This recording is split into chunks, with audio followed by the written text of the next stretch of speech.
السلام عليكم ورحمة الله وبركاته. ازيكم يا شباب؟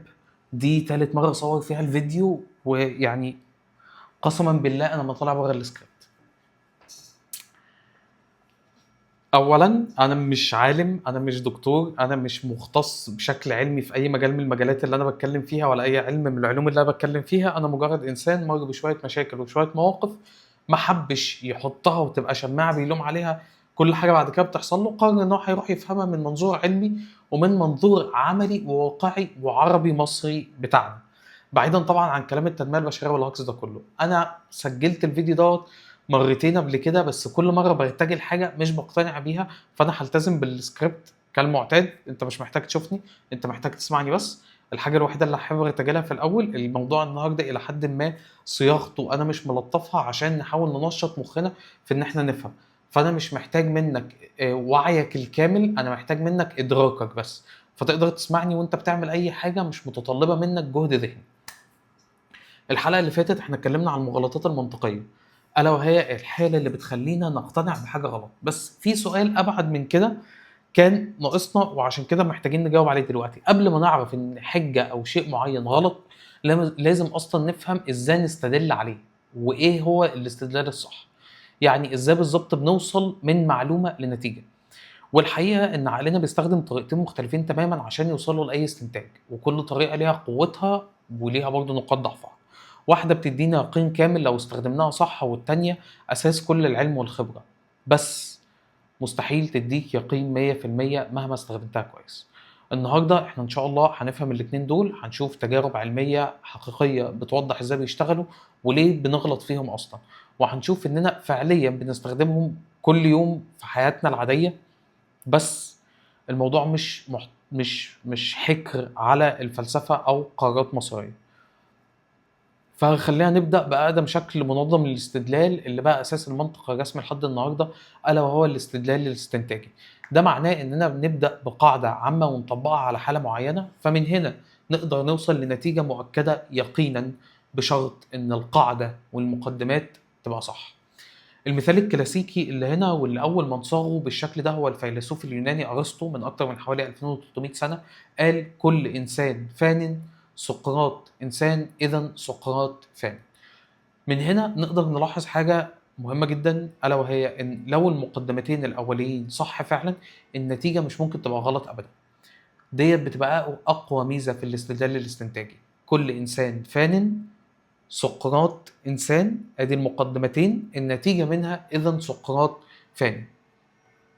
أنت في صحة الاستنتاجين دول وفي صحة المقدمتين دول بيدعموا اليقين الكامل للنتيجة.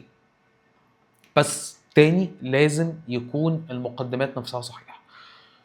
المشكلة إن الاستدلال الاستنتاجي سهل جدا إن احنا نغلط فيه من ناحية الشكل، حتى لو حسينا إن الموضوع والكلام شكله منطقي. في غلطة شكلية أو مغالطة شكلية شهيرة جدا اسمها تأكيد التالي أو affirming the consequent. مثال: لو الدنيا شتت الشارع هيتبل، لقينا الشارع مبلول يبقى الدنيا شتت. الاستنتاج ده غلط شكليا لأن الشارع ممكن يتبل لأسباب كتير. الاستنتاج الاستدلالي ليه استخدامات يومية واستخدامات حياتية، وفكرة دلوقتي ان انا بحاول احافظ على وضع المسميات لافعالنا عشان احنا حاليا في فترة العامل الحياة المحيطة بينا بتدفعنا لان احنا نكون كائنات مبلدة من التفكير. فواحدة واحدة هنبدأ نفقد حتى المعنى المورث او الفعل المورث. فلو قادرين نحط لزقة على الفعل ونقول اللزقة ديت أو الفعل دوت اسمه كذا، هيبقى أصعب إن إحنا نفقد المعنى من الفعل. فالفكرة إن الاستدلال الاستنتاجي مش حاجة قاصرة على المحاكم أو الفلسفة، إحنا بنستخدمها في حاجات بسيطة جدا كل يوم من غير ما نسميه بالاسم دوت. كمثال تافه جدا ولكن لتبسيط المعلومة أكتر، لو أنت عارف إن كل الأجهزة الكهربائية اللي في البيت متوصلة بعداد الكهرباء والعداد فصل، النور قطع، أنت دلوقتي هتستنتج فورا وبكل يقين كامل إن كل الأجهزة في البيت النور عنها مقطوع، مش هتشك إن في جهاز باظ، فمش هتضيع وقت إنك تقعد تبص على كل جهاز. أو لو أنت عارف إن الصيدليات دايما بتقفل مثلا الساعة 12 ودلوقتي الساعة 1، هتستنتج فورا إن هي قافلة من غير ما تضطر إنك تنزل وتدور. الاستدلال الاستنتاجي بيوفر لنا وقت ومجهود كبير في حاجات يومية بسيطة، بس بيبقى مظبوط لما تكون القاعدة اللي بنينا عليها الاستنتاج ذات نفسه صحيحة فعليا، مش محطوطة على احتمالات مايعة ولا محطوطة على فرضيات مفيش صحة لا دليل ولا تجربة تدعمها. في اختبار علمي وعملي اتعمل بيجاوب على سؤال ليه احنا بقينا سيئين في الاستدلال الاستنتاجي. كان عالم النفس المعرفي والباحث بيتر واسن عمله سنة 1966 واسمه اختبار الاختيار. التجربة بكل بساطة، ركز بقى معايا في الحتة ديت عشان هي ايه تريكي سيكا. جاب مجموعة ناس اداهم 4 كروت على ترابيزة قدامهم، كل كارت مكتوب على وشه رقم وعلى ظهره حرف. ال4 كروت ظهر فيهم قدامهم حرف اي، حرف كي، رقم 4 ورقم 7.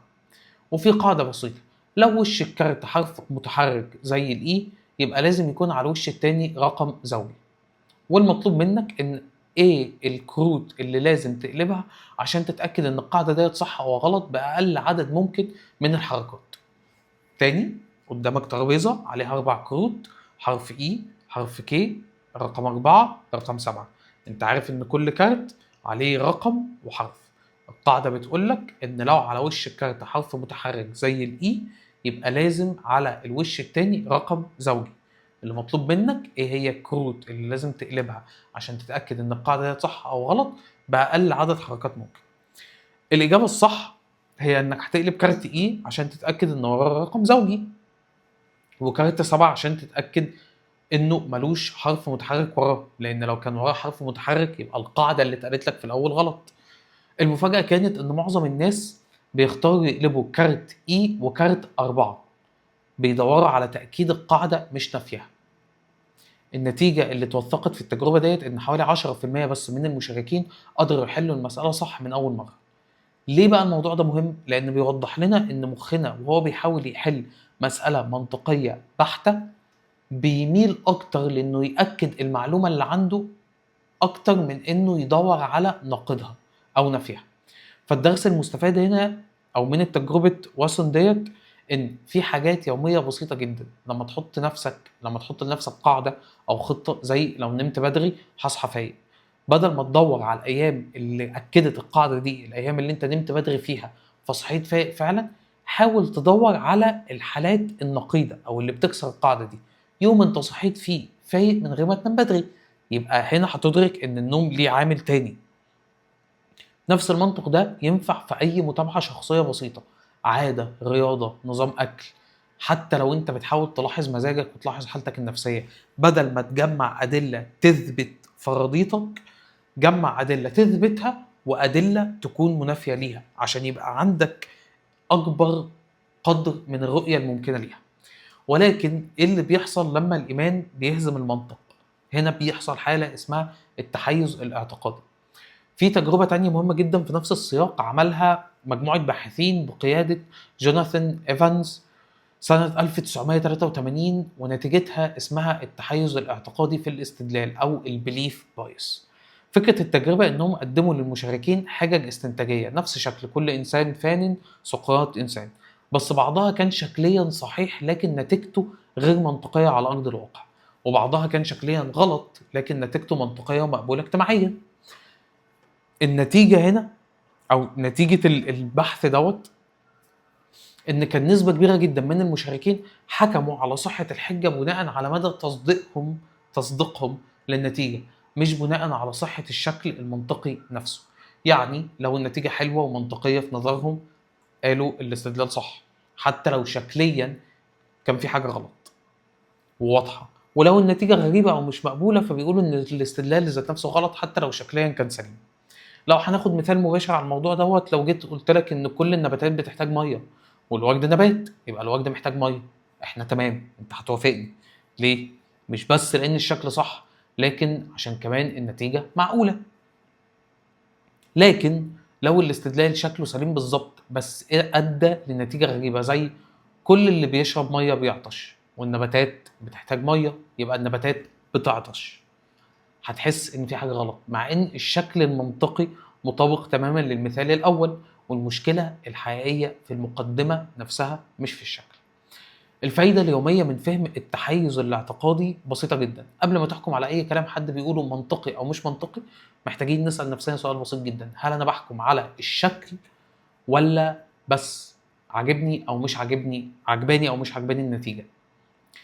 الفرق بيبقى مفيد حتى في النقاشات البسيطه، سواء مع اصحابنا عن قرارات الشغل، عن حاجه هنشتريها، عن حد بياخد راينا في حاجه. لان احيانا بنرفض نصيحه شكلها سليم بس نتيجتها مقلقانا، واحيانا بنقبل نصيحه فيها خلل واضح لمجرد ان النتيجه مريحانا.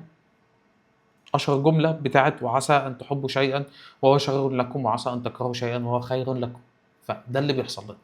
طيب لحد دلوقتي احنا بنتكلم على استدلال بيديك يقين كامل لو المقدمات كلها صح. لكن احنا لازم نبقى واقعيين ونبقى عارفين ان معظم قراراتنا في الحياه الواقعيه وكل العلم تقريبا مش مبني على نوع الاستدلال الاستنتاجي، هو مبني على الاستدلال الاستقرائي او الاندكتيف ريزنينج. الاستدلال الاستقرائي بيشتغل بالعكس تماما. بدل ما نبدأ بقاعدة عامة ونطبقها، بنبدأ بملاحظات وأمثلة جزئية ومتكررة وبنبني منها القاعدة العامة. الفرق الجوهري هنا إن النتيجة هنا مش مؤكدة يقينا، هي بس محتملة بدرجة عالية أو منخفضة حسب قوة الأدلة. أنا بحب نوع الاستدلال دوت جدا، وهتفهم من الأمثلة ليه، لأن هو واقعي وحياتي بجد. لو هناخد مثال مباشر، احنا شفنا الشمس بتطلع من الشرق كل يوم، والموضوع ده احنا ما نقدرش نختلف عليه، ولو هنختلف عليه هيبقى في سياق واحد معين الا وهو نهاية العالم. فبنينا استنتاج ان الشمس بتطلع من الشرق دايما. الاستنتاج ده قوي ومحتمل جدا نظرا للأدلة بتاعته، ولكن هو مش يقين منطقي زي كل إنسان فان سقراط إنسان، إذا سقراط فان. لأن أنت هنا مش قادر تحط المسببات عشان تقولي بقى أكيد ده هيحصل. هو استقراء مبني على ملاحظة متكررة مش برهان حق.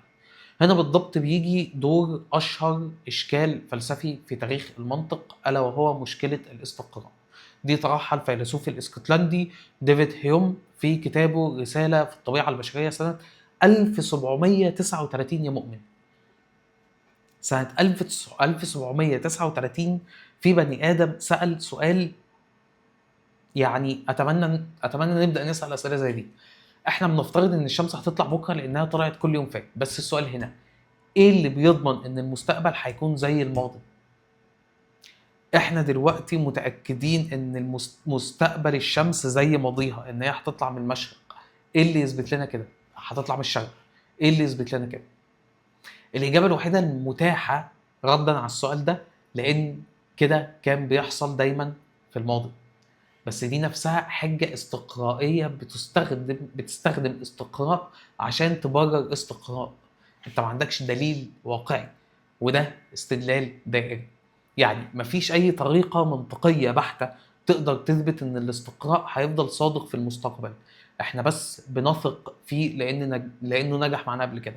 ولو هناخد مثال الشمس ده ونتعمق فيه سيكا، انت لو بتحب علم الفلك مع شوية فيزياء، فانت هتبقى فاهم ان كل شيء ليه جاذبيه، هو بسبب الجاذبيه دي بيأثر، او كل شيء ليه كتله ليه جاذبيه، مقدار جاذبيه معين، فبيأثر على جسم تاني حواليه فبيخليه يدور في المدار بتاعه.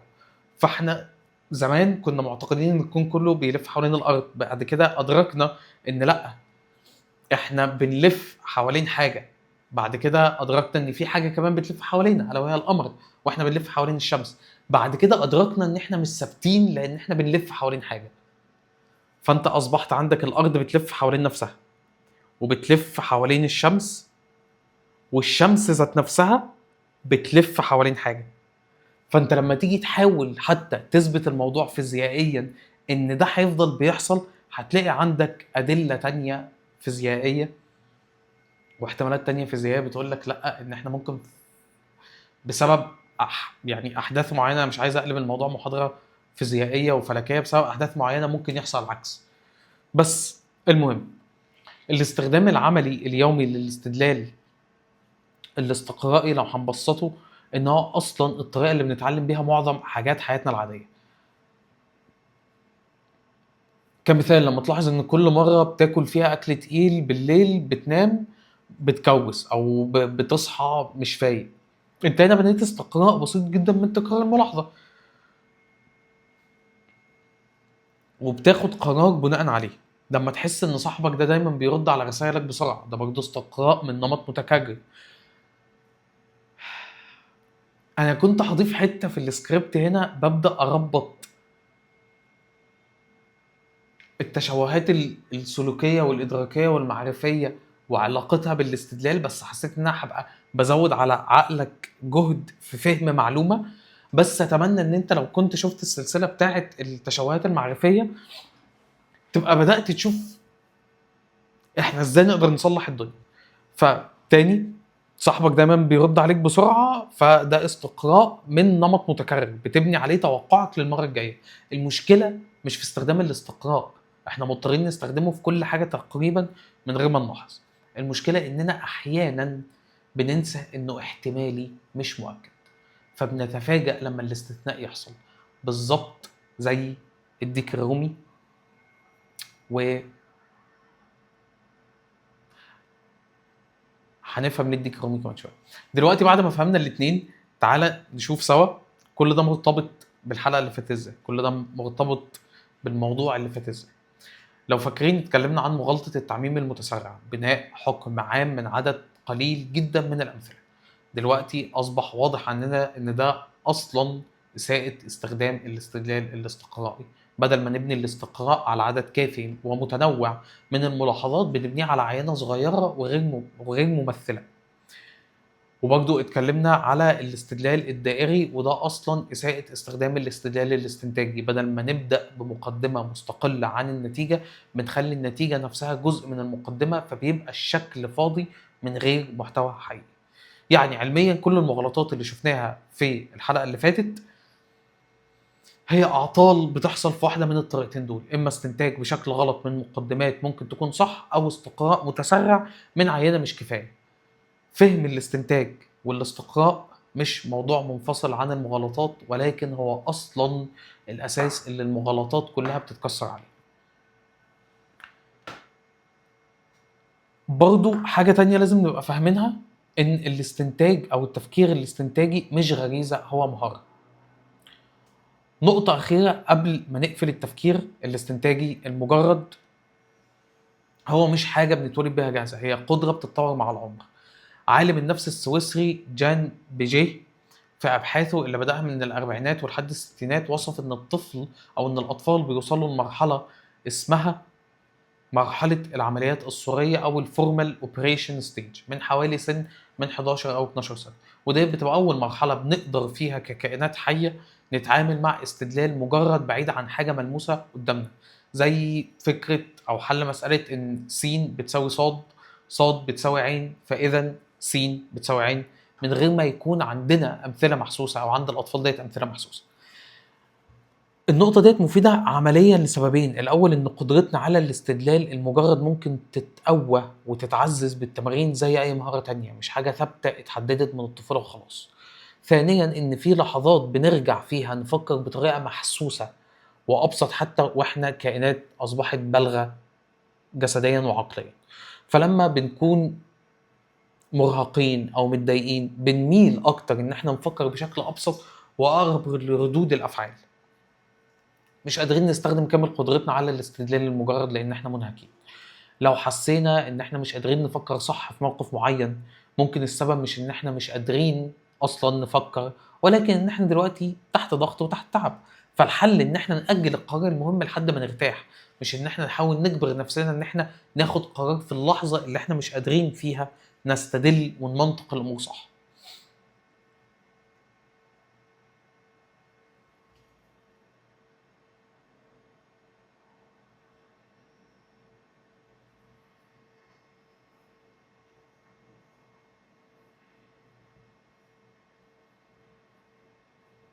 حاسس ان انا سكبيت حتة بس عايز اتأكد.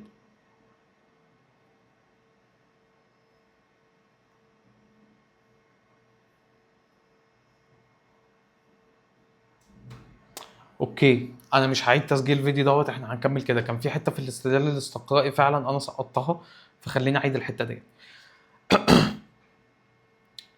كانت على مشكله الاستقراء اللي طرحها الفيلسوف الاسكتلندي بالسؤال بتاع ان احنا بنفترض ان الشمس هتطلع بكره لانها طلعت كل يوم فات، بس السؤال ايه هو اللي بيضمن ان المستقبل هيكون زي الماضي؟ لو هناخد مثال معاصر، ففي فعليا مشكله اسمها مشكله الديك الرومي، طرحها المفكر النسيم نيكولاس طالب في كتابه البجعه السوداء. ديك رومي بيتاكل او بياكل وبيتربى كل يوم. ديك رومي كائن، الديك الرومي عادي بجد اللي بيتاكل. في المشكله ديت او في طريقه الطرح ديت قالت التالي: ديك رومي بيتاكل وبيتربى كل يوم من صاحب المزرعه لمده 1000 يوم، وكل يوم فات بيقوى قناعه الديك الرومي ان صاحب المزرعه كويس وبيحبه وعايز مصلحته. في اليوم ال1001 اللي هو يوم عيد الشكر او الثانكس جيفنج، بيتفاجئ ان كل الاستقراء اللي بناه على ال1000 يوم من الادله المتكرره كان غلط بالكامل، لان الملاحظات المتكرره ما عندهاش اي علاقه بالحدث اللي كان مستنيه فعلا. استكمالا للكلام وعشان يبقى مفهوم، الاستدلال الاستقراري هو اصلا الطريقه اللي بنتعلم بيها معظم حاجات حياتنا العاديه. زي ما قلت، لما بنلاحظ كل مره بناكل فيها اكل تقيل، بننام، بنكوبس، احنا هنا بنبني استقراء. نفس الفكره مع صاحبك. فالمشكله اننا بننسى ان الاستدلال الاستقرائي او بنائنا لتوقع مستقبلي بناء عن تكرار ايماننا يقينا بحدث مستقبلي بناء على تكرار الفعل كذا مرة، ده شيء مش منطقي وشيء مش صحيح طول ما احنا بنستبعد الاحتمالات، عشان بالظبط هنبقى عاملين شبه الديكرار. اخيرا وليس اخيرا، بعد اللخبطه ديت، وانا بجد مصمم انها ما عادش تسجيل الفيديو دوت، بعد ما احنا فهمنا الموضوع دوت ازاي نقدر نفرق ونستخدم الاثنين دول صح. فكالمعتاد خلينا اديك 3 اسئله بسيطه نستخدمهم، ودول انا بس يعني بص، دول انا كنت بستخدمهم زمان لما بدات افهم موضوع الاستدلالات، ولكن صدقني الحاجات ديت لما بتعيد استخدامها هي مره واحده بتصبح اوتونومس، بتصبح تلقائيه، بتصبح جزء من فطرتك. ف 3 أسئلة بسيطة نسألها لنفسنا قبل ما نثق في أي استنتاج أو أي توقع سواء بتاعنا أو بتاع حد تاني. السؤال الأول: هل ده استنتاج ولا استقراء؟ لو مبني على قاعدة عامة أكيدة ومقدمات مؤكدة يبقى استنتاج ومرفوض، والمفروض يديك يقين. ولكن لو مبني على ملاحظات متكررة بس يبقى استقراء، ومهما كان قوي هيفضل في احتمالات مش مؤكدة واحتمالات لازم نحطها في عين الاعتبار. وهنا بتيجي اللعبة بتاعت ان المغالطات المنطقيه اللي اتكلمنا فيها الحلقه اللي فاتت. انت ممكن شخص يلعب عليك بمغالطه من المغالطات المنطقيه ديت عشان يديك استدلال استنتاجي، وهو في الاصل استقرائي، هو بناه على شويه احتمالات بس صاغولك بشكل معلومه يقينا. فلان وفلان وقفوا معاك يتكلموا عن غيرك، اذا فلان وفلان لو وقفوا مع غيرك هيتكلموا عنك. ده غلط، ده مش حقيقي، دي فرضيه احنا حطيناها، وده سوء نيه. السؤال الثاني: لو استنتاج، هل المقدمات نفسها صح؟ زي ما اتكلمنا الشكل ممكن يكون سليم 100%، بس لو المقدمات غلط النتيجة هتبقى غلط برضه مهما كان الشكل مظبوط. آخر سؤال: لو استقراء، فالعينة اللي بنيت عليها أو اللي اتبنى عليها الاستنتاج كافية ومتنوعة ولا لأ؟ لو هي زي الديك الرومي، ملاحظات متكررة بس من زاوية واحدة من غير أي احتمال لتغير الظروف، يبقى ديت مش كافية، محتاج نضيف عليها الاحتمالات ديت، محتاجين ندور على النقيض بتاعها. الأسئلة الثلاثة دول بتحمينا من شيء خطر احنا بنقع فيه بالذات في وقتنا الحالي وفي ظروفنا الحالية، اننا بنتعامل مع استقراء قوي وكأنه يقين مطلق، او ان احنا نرفض استنتاج منطقي سليم لمجرد ان النتيجة مش مريحانا. اخيرا وليس اخيرا يا اصدقائي الاعزاء، شكرا جدا ان انتم استحملتوني في الحلقه العبثيه ديت. انا كنت على وشك ان اجل الفيديو لان تاني دي تالت مره، واظن خدت بالكم انها في النص كنت هقفل واعيد، بس انا مش عايز اعمل كده، لان تاني وتالت ورابع وخامس وعاشر انا مش احسن منك في حاجه وانت مش احسن مني في حاجه. انا بني ادم، انا بحاول افهم، انا بحاول افهم كل حاجه بتحصل لي، وكل حاجه بتحصل حواليا بتمسني بتحصل ليه، واقدر اتعامل معاها ازاي، واقدر اتعامل معاها ازاي بطريقه تخليني في اخر اليوم اروح انام مرتاح البال. لان فلوسك وشغلك وصحتك وحياتك الاجتماعيه وحياتك العاطفيه وحياتك النفسيه كل دول ممكن ينهاروا في لحظه لو انت اتكرر معاك لفتره طويله انك مش قادر تكون مرتاح البال. عدم راحه البال هتؤدي لان انت بتطلع وبتعمل ردود فعل غريبه، وبتاخد قرارات غريبه، وبتستنتج وبتستدل استنتاجات واستدلالات غريبه. فانا بغلط وانا بتلخبط وانا بعك الدنيا، وهفضل بعك الدنيا لانها بني ادم، وهفضل بتجيلي اسئله غريبه واروح ادور عليها، وهفضل اعرف المعلومه وانساها واجي ارجع عليها تاني. فانا مش بحاول ان اكون بيرفكت في اللي انا بعمله، في طريقه عمل اللي انا بعمله، على قد ما انا بحاول اكون بيرفكت في ان انا اوصل لك المعلومه اللي صدقني احنا لو بصينا حوالينا هنلاقي ان خد اي عينه عشوائيه هتلاقي ان اغلب الناس مش فاهمه. لو هحكي لك مثال بسيط، بحب جدا اخر كام دقيقه في الفيديو لان انا بحس ان انت لو وصلت هنا فانت مني، احنا من بعض، يعني احنا سوا. لو هقول لك مثال بسيط، انا بعتز باللغه العربيه باللغه العربيه بتاعتنا جدا، وبعتز باللهجه المصريه جدا وبالكلام. ف مش فاكر كنت بكلم مين بقول له ايه، فطلع مني نطق اللفظ، نطق الكلمه صح. فهو لقيته مره واحده بيقول لي انت شكلك متدين وبتاع، وبدقنك وبالطريقه اللي انت بتتكلم بيها انت بتتكلم لغه عربيه فصحى وبتاع. انت فاهم ان احنا لو كان في جزء في حياتنا، في الدراسه او في الترند في السوشيال ميديا، عن فكره الاستدلال والتفكير النقدي، الجمل غبيه زي دي ما كناش هنبقى بنسمعها. اتمنى لو الشخص ده بيشوف الفيديو ما يفهمنيش غلط، انا مش بسألك كشخصك، انا بس واخدك كحاله وكمثال. فتاني، عشان زي ما انا كملت قرايه من السكريبت نختمها من السكريبت، لو الحلقه اللي فاتت علمتنا نكتشف الحاجه الضعيفه، الحلقه ديت ان شاء الله تكون علمتنا نفهم ازاي الحاجه القويه بتتبنى من الاساس، واننا اصلا بنستخدم النوعين دول كل يوم في حياتنا في حاجات بسيطه من غير ما نحس. الاستنتاج بيدينا يقين لو المقدمات صح، والاستقراء بيدينا احتمال قوي مهما كانت الادله كتير. المشكله الحقيقيه في استخدام اي واحد فيهم المشكلة الحقيقية مش في استخدام أي واحد فيهم، المشكلة إننا نتعامل مع استقراء وكأنه يقين، أو نرفض استنتاج سليم لأن نتيجته مش عاجبانا. المرة الجاية اللي نسمع فيها حد وثق 100% من استنتاج مبني على الوضع بقاله كده كذا سنة وهو هيفضل كده أو هو كده، افتكر مثال الديك الرومي باللخبطة اللي حصلت فيه، واسأل نفسك وأنا هسأل نفسي، هل الشخص دوت بيتكلم عن عينة كافية فعلا، ولا أنا بس مستني يوم عيد الثانكس جيفنج أو عيد الشكر من غير ما أعرف، مستني اليوم اللي أكتشف فيه إن توقعي للمستقبل كله كان مبني على استقراء جزئي مش محطوط فيه كم التوقعات وكم الاحتمالات المختلفة اللي مبنية على أدلة وعينة كافية. بس هذا وأسأل الله التوفيق. أراكم إن شاء الله يا أصدقائي في فيديو قادم اللي هنبقى بنتكلم فيه على موضوع جميل ألا وهو التفكير المنظومي والتفكير الخطي. احنا كده فاضل معانا التفكير المنظومي مقابل التفكير الخطي، وفاضل بعديها الذاكرة التبادلية وتآكل الدماغ الرقمي. بعد كده هنتكلم على القاعدة البيولوجية والأمان العصبي. بعد كده هنتكلم على الانتماء والحب في مجتمع مترابط. بعدها هنتكلم على التقدير ومصيدة الأنا. بعد كده هنتكلم عن تحقيق الذات. بعد كده هيبقى معايا آخر 4 فيديوهات ألا وهو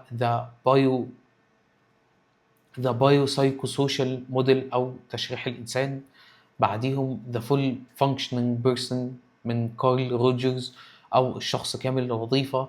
بعديها Individuation and the Shadow من كارل يونغ، التفرد والتكامل النفسي. وأخيرا وليس آخرا، المرونة النفسية كتعريف نهائي للسواء النفسي Psychological Flexibility Act and Resilience. بعد السلسلة ديت أنا فعليا مش عارف أنا هطلع أتكلم في إيه، مش عارف هبقى بعمل إيه، ولكن اللي متأكد منه إن أنا هحب كل فترة أطلع أتكلم في حاجة بشكل عشوائي. أنا مقسمها المين توبكس والسايد كوستس. خليني أقول لك، بلاش أقول لك، ابقى اتفرج عليهم. السايد كوستس هتبقى فيديوهات أقصر عشوائية مش مترابطة ببعضيها على عكس السلسلة ديت. بس أتمنى أعرف رأيك في كل اللي بيحصل دوت.